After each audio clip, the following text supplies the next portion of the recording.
예, 오늘은 8장 호수 생태계의 인을 시작합니다.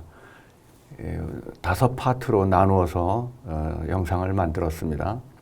첫 번째 파트가 제한 영양소에 관한 내용입니다.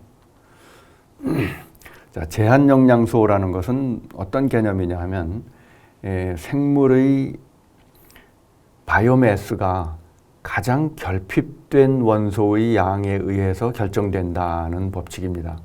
Law of Minimum이라고 영어로 이름이 붙어 있는데, 한 100년 전에 농작물의 생산량을 연구하던 사람이 리비히라는 사람이, 독일어로 발음을 하면은 리비히라고 발음됩니다. 농작물을 연구하다가 어떤 지역의 농작물은 생산량이 많고 어떤 지역은 적더라. 그 차이가 어디에서 오는가를 연구해 봤더니 가장 결핍되어 있는 원소의 양에 의해서 결정될 것이다. 이런 가설을 세운 것이죠. 생물은 일정 비율로 원소들을 필요로 합니다. 가장 많은 것이 탄소고, 그 다음에 수소, 산소, 질소 이런 순으로 나가는데, 그러한 그 순서대로 일정량의 비율로 영양소가 필요한데, 어떤 영양소는 생물이 요구하는 것에 비해서 자연계에 좀 부족할 수 있습니다. 그러면은 그 자연계에 좀 양이 적은, 상대적으로 양이 적은 거죠. 상대적으로 양이 적은 원소가 그 생물의 성장을 결정한다. 그래서 얼마나 결핍되어 있는가는 결핍도를 보통 어떻게 평가를 하느냐 하면 요구량하고 자연계 존재량의 비를 구합니다. 요구량하고 자연계 존재하는 양을 비교를 해서 그 비율이 작으면은 영양소가 부족하다는 뜻이 되는 거죠.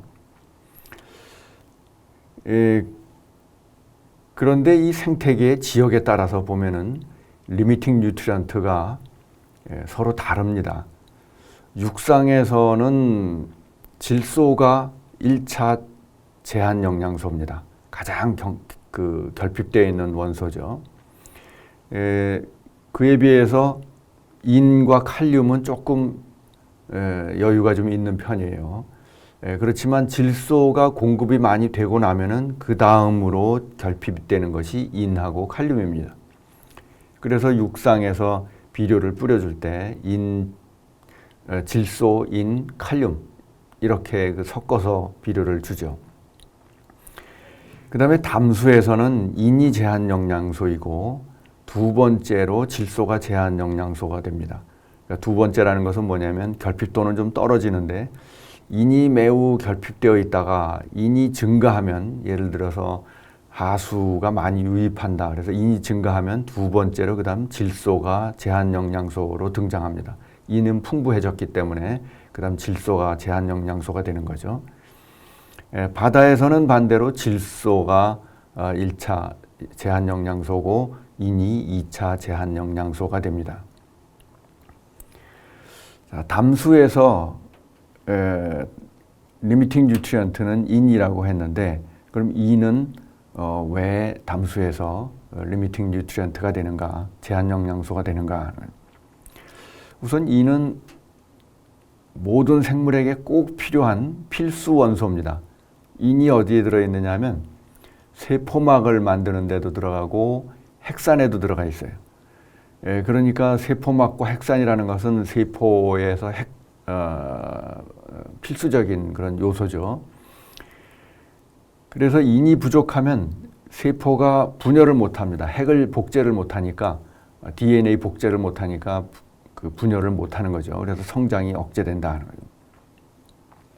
그럼 담수에서 왜 인이 리미팅 뉴트리언트가 되는가, 결핍이 되는가 하면은, 인의 존재 형태를 보면은 인산염이라는 형태로 존재합니다. 포스페이트로 존재하는데, 이 포스페이트가 칼슘, 알루미늄, 철 등의 양이온과 만나면은 결합해서 침강을 합니다. 침강해서 불용성, 그러니까 물에 용해되지 않는 침전물을 만들어요. 그래서 담수 중에는 인이 부족한 상태가 되는데 그 이유는 담수에 칼슘, 알루미늄, 철 이런 그 양이온들이 풍부합니다. 담수에서 하천과 호수에서 양이온이 여러 가지가 있는데 그 중에서 양이 제일 많은 가장 많은 양이온이 칼슘입니다. 두 번째가 마그네슘이고 마그네슘과 칼슘은 화학적 성질이 비슷해요. 그래서 이러한 그 양이온들과 결합해서 인이 침강돼 가지고 제거되기 때문에 물속의 인은 용해도가 아주 낮은 거죠. 또 물로 들어가기 전에 이미 토양에서부터 이 토양에는 칼슘, 알루미늄, 철 이런 성분들이 많습니다. 토양에서 이미 많이 그 인을 흡착하고 제거하기 때문에 하천이나 호수로 흘러 들어간 다음에는 이미 인이 매우 부족한 상태로 되어 있다 하는 거죠. 그래서 인의 농도가 담수에서는 물속의 생물의 양을 결정하는데 제일 먼저 그 인을 먹고 사는 생물이 뭐냐면은 식물 플랑크톤입니다. 그 식물 플랑크톤의 양이 거의 대부분 이 인의 양에 의해서 결정된다 하는 거죠. 식물 플랑크톤이 성장하는 데는 물론 여러 가지 원소가 필요해요. 탄소, 수소, 산소, 질소, 인 등이 다 필요한데 다른 원소들은 어느 정도 다 충족이 다 풍부하게 충족이 되는데 인이 결핍이 되어 있기 때문에 생체량을 결정한다. 어느 정도 성장할 수 있느냐 하면은 인은 생체량의 1% 정도를 차지하고 있습니다. 그래서 인이 예를 들어서 1g이라고 하면은 1g 있다고 하면은 식물 플랑크톤은 한 100g 정도 성장할 수 있다 이렇게 보면 되는 거죠. 대략적으로. 그런데 육상이나 해수에서는 질소가 제한 영양소입니다. 담수와는 달리. 육상에서도 질소가 제한 영양소가 되는데 그 이유는 질소는 물에 잘 녹는 물질입니다. 질소는 침전이 잘 되질 않습니다. 그래서 토양에 흡착이 안 되고 비가 오면은 빗물에 씻겨서 그대로 빠져나갑니다. 그러니까 생태계에 이 저장이 잘 안 되는 거죠. 그러니까 낙엽이나 뭐 이런 그 생물체로 단백질 형태로 있지 않으면은 무기질소 형태로 만들어지면은 빗물에 잘 녹아서 그대로 지하수로 들어가거나 하천수로 흘러나간다는 거죠. 그에 비해서 이는 토양에 잘 흡착이 됩니다. 그래서 토양에서 붙잡혀 있죠. 그러니까 생태계에서 잘 빠져나가지 않는 그런 성질을 가진다는 거죠. 또 바다에서는 어떻게 되느냐면 바닷물에는 칼슘이 없습니다. 담수에는 칼슘이 많은데 담수가 바닷물이 되는 과정에서 그 칼슘은 그 침전이 돼서 바다 가까운 얕은 바다에서 다 침전이 됩니다. 그래서 석회암이 만들어지죠. 그래서 바다에서는 이 인을 침전시킬 수 있는 칼슘이 적기 때문에 인이 많고 상대적으로 질소가 부족해집니다. 그것은 질소와 인의 그 생태계 내에서의 리사이클 속도하고 관련이 있습니다. 속도가 빠르면은 공급이 잘 되고 속도가 느리면은 공급이 느리게 되는 거죠.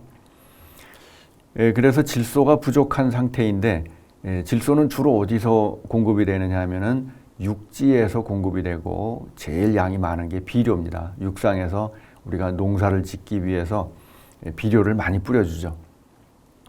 그래서 바다에서는 그 질소가 좀 부족한데 육상에서는 비료를 농사를 짓기 위해서 많이 뿌려주니까 비가 오면은 다량의 질소가 씻겨서 홍수에 그 바다로 들어갑니다.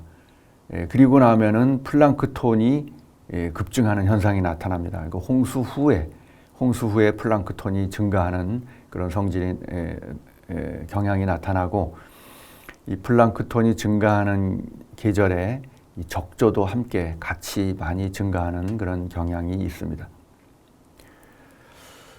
자, 호수에서 인이 제한 영양소라고 했는데 전 세계적으로 보면 한 90% 정도는 인이 제한 영양소예요. 그래서 그것을 Phosphorus Limited Lake라고 합니다. 그런데 세계에서 한 10% 정도는 질소가 매우 적은 지역들이 있어요. 질소가 매우 적은 지역에서는 나이트로젠 리미티드 레이크가 나타납니다. 한 10% 정도 확률은 돼요. 그런데 그러면 이 호수에서 인이 제한 영양소인지 질소가 제한 영양소인지 어떻게 판정할 수 있는가?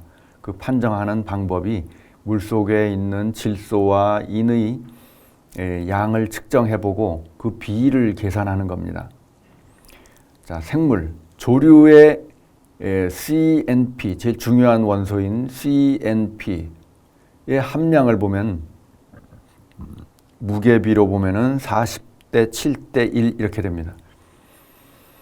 무게 퍼센트로 보자면은 탄소가 한 40%, 무게가 40% 정도 되고 질소가 한 10% 정도 되고 인이 한 1% 정도 이렇게 함유가 되어 있어요. 생물 세포에.